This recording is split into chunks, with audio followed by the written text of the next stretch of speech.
Tapi itu kan nggak bisa langsung kan, ada yang dicicil segala macam. Sampai sekarang baru terkoleksi 8 triliun. Sebagian masih mau bayar cicilan, sebagian lagi masih dikejar.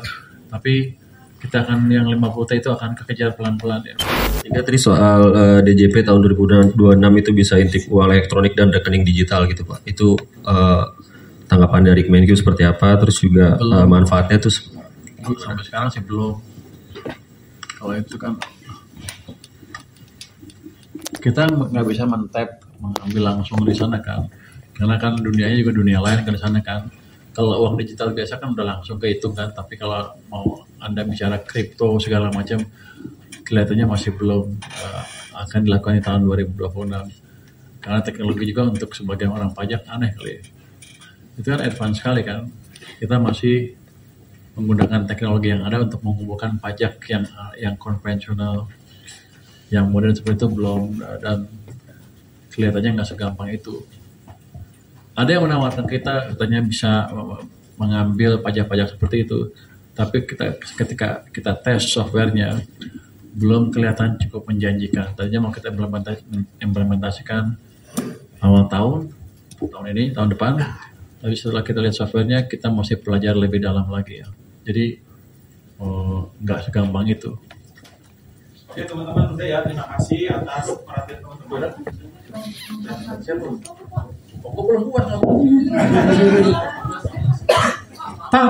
Pak satu Pak dari konten Pak. Iya Pak, saya Dendi dari media konten Pak. Emang cuma berapa? Sejam. Yang atur kamu? Yang atur siapa? Lu? Biar aja kan gua menteri.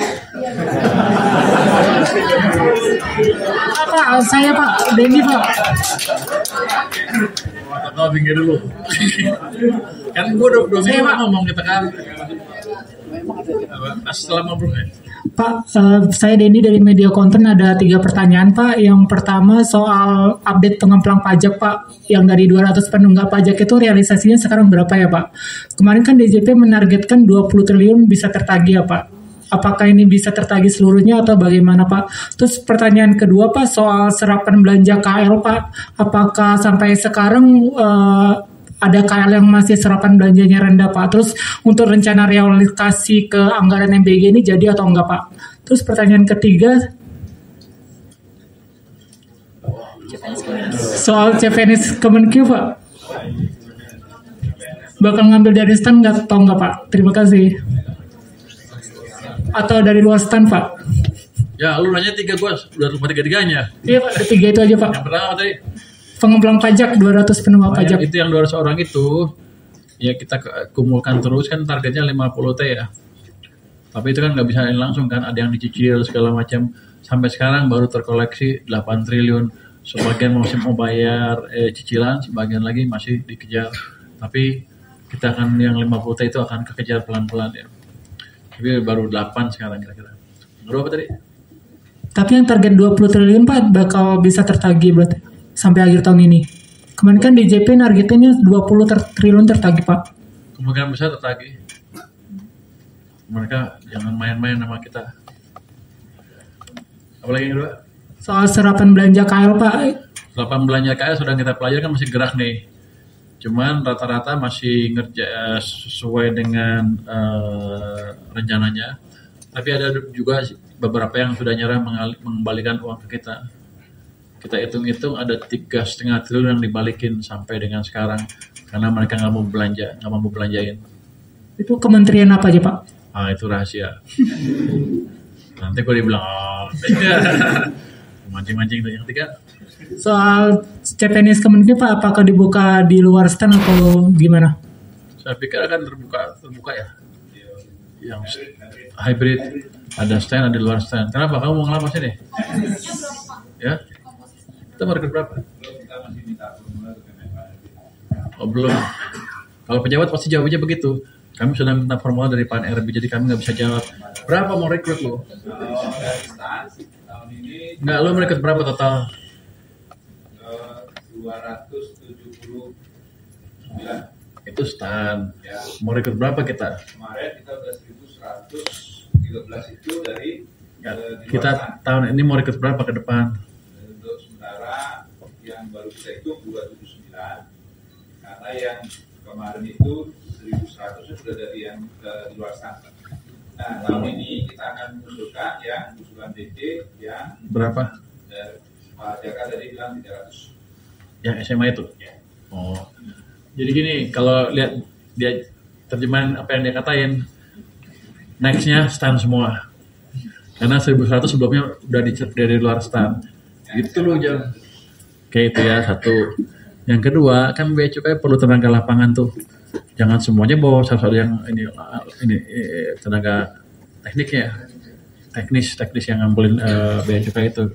Udah lihat kan kita bocor di mana-mana, sebagian juga karena kurang orang. Kita akan rekrut 300 lulusan SMA seluruh Indonesia. Direkrut di masing-masing lokasinya nanti. Sini yang lulusan SMA siapa? Udah lebih semua kan? Kenapa Anda nanya tadi? Mau daftar lo? Mau daftar lo? Kamu lulusan apa? Kamu lulusan apa? Komunikasi sih Pak. S1? Iya, Di mana? di UIN Sumatera Utara. Mau masuk keuangan loh.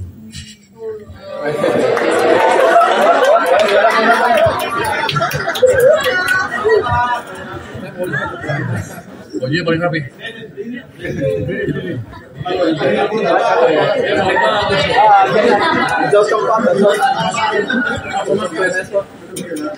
Oke, next.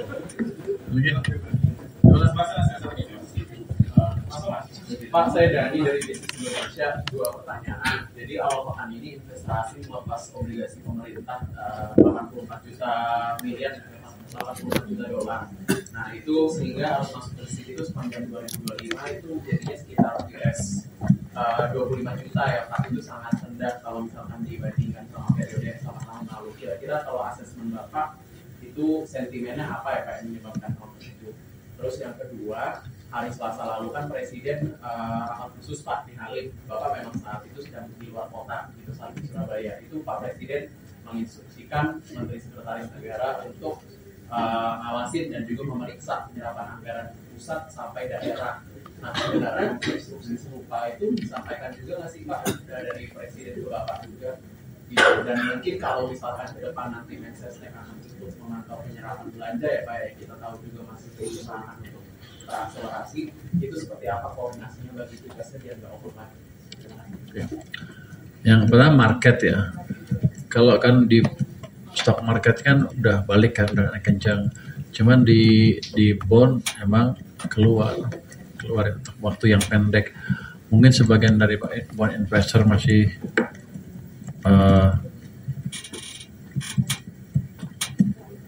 menunggu gimana sih sebetulnya